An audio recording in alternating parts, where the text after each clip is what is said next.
Assalamualaikum warahmatullahi wabarakatuh. Perkenalkan, nama saya Karisma Yulia Huta Suhud, NPM 2014-34-210. Saya dari kelas 3I, Program Studi PGSD Universitas Muslim Nusantara Al-Wasliyah, Medan. Di sini saya akan mempraktekkan tentang tema 7, kebersamaan, subtema 1, kebersamaan di rumah, pembelajaran 1 kelas 2 SD. Baiklah, langsung saja kita ke videonya. Assalamualaikum adik-adik. Kali ini kita akan belajar tema baru, yaitu tema 7 tentang kebersamaan. Subtema 1, kebersamaan di rumah. Pembelajaran pertama. Jadi di sini kita akan mempelajari tentang kebersamaan di rumah Siti. Siti tinggal bersama keluarga yang ada ayah, ibu, Siti dan Ali. Mereka suka dan sering makan malam bersama. Seusai makan malam bersama, ayah Siti sering bercerita. Siti dan Ali menyukai cerita tentang binatang.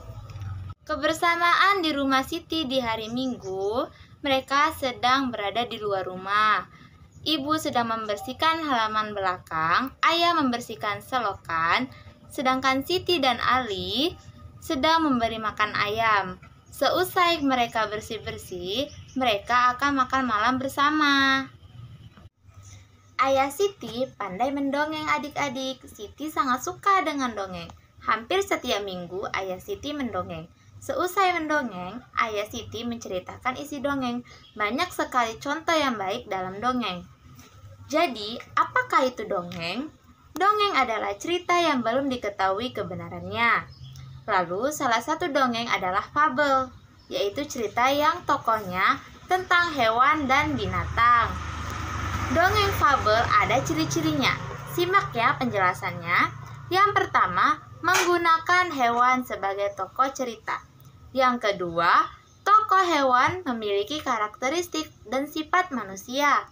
Yang ketiga, memiliki alur cerita. Yang keempat, memiliki pesan-pesan kebaikan di dalam ceritanya.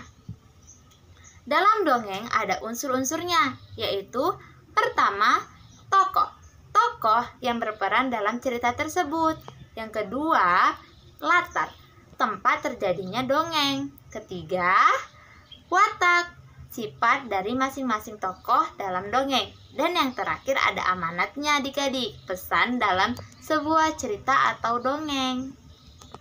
Lalu, setelah ayah selesai bercerita, ibu datang menghampiri dan menghidangkan 3 buah kue donat yang dipotong menjadi 2 bagian sama besar. Ayah, Siti, dan Ali masing-masing mengambil 1 potong. Siti sangat senang dengan kebersamaan keluarganya di rumah. Adik-adik, di sini ibu akan mengenalkan kalian tentang pecahan. Nah, ini ada bagian utuh. Nah, jika sudah dibagi menjadi 2, maka bisa disebut dengan setengah.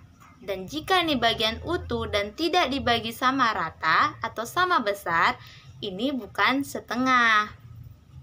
Nah, adik-adik, jika kalian menemui 1 utuh donat yang telah dipotong menjadi 2 bagian yang sama besar, yang misalnya ini untukmu dan ini untukku. Nah, bagian yang sudah terpotong atau 1 bagian donat dari 2 bagian donat itu disebut 1 garis per 2 atau 1 garis per 2 dibaca setengah atau 1 per 2 ya adik-adik. Jadi adik-adik, kita masuk ke latihan. Sebuah donat dibagi menjadi 2 bagian sama besar. Setiap bagian disebut titik-titik berapa bagian. Nah, maksudnya adik-adik, 1 donat ini telah dibagi menjadi 2 potongan yang sama besar. Maka setiap bagian yang sudah dipotong itu disebut apa?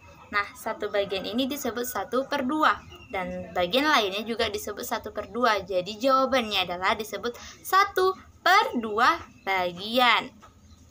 Lalu, Siti memiliki kertas berbentuk persegi panjang. Kemudian kertas tersebut dipotong menjadi 2 bagian sama besar. Setiap potongan kertas adalah titik-titik berapa bagian. Sama seperti yang tadi adik-adik, kertas yang sudah dipotong, maka satu bagian ini disebut apa? Nah, yang disebut ini 1/2. Bagian lainnya juga 1/2. Lalu, Siti memiliki kue Bika Ambon. Siti ingin mendapatkan setengah bagian dari kue tersebut. Siti harus memotong kue tersebut menjadi, maka kalau jika satu ini belum dipotong, maka dia harus dipotong menjadi 2 potongan yang sama besar, adik-adik.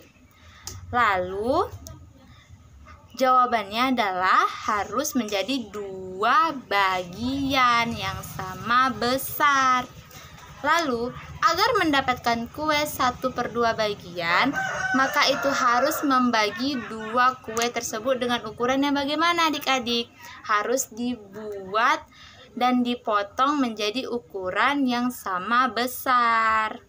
Bicara tentang kue yang berasal dari Sumatera Utara itu adalah kue Bika Ambon. Kue ini mempunyai sifat bahan yang tahan lama atau tidak mudah basi.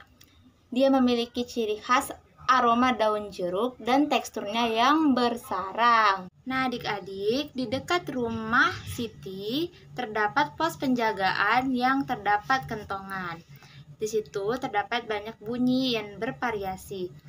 Bunyi yang bervariasi dan teratur kita sebut dengan birama. Nah, kakak ambil 2 contoh. Yang pertama adalah bunyi meja, dan yang kedua bunyi yang tepuk tangan. Jika dibandingkan, bunyi yang lebih kuat adalah bunyi yang meja, yaitu yang pertama. Dan yang lemah adalah bunyi tepuk tangan. Adik-adik, kita masuk ke latihan. Sebutkan 2 bunyi yang ada di sekitarmu, kemudian tentukan bunyi yang lebih kuat dan yang lebih lemah. Di sini kakak ambil contoh bel sekolah dan bunyi jarum jam. Bunyi yang lebih kuat tentunya adalah bel sekolah, dan bunyi yang lemah adalah bunyi jarum jam. Lalu Siti menyebutkan bunyi yang dihasilkan benda-benda, seperti yang pertama adalah tepuk tangan, yang kedua adalah kedua tongkat, dan ketiga adalah kentongan. Nah, kalau yang ini bunyinya prok-prok, dan yang kedua adalah bunyinya prok-prok juga, dan yang ketiga adalah bunyi kentongan. Bunyi yang paling kuat adalah tentunya bunyi kentongan, karena dia sudah memiliki bunyi yang sangat kuat.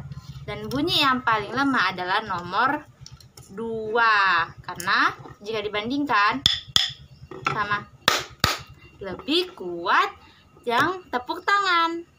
Lalu coba kalian nyanyikan sebuah lagu dengan beriringan bunyi kuat dan lemah. Bunyi kuat berada di depan, lalu nanti digabungkan dengan bunyi yang lemah. Menggunakan tepuk tangan, tongkat kayu, ataupun pukulan meja.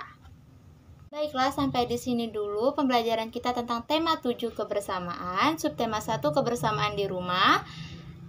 Saya mohon maaf jika ada kesalahan. Saya sudahi, wabillahi taufiq wal hidayah. Assalamualaikum warahmatullahi wabarakatuh.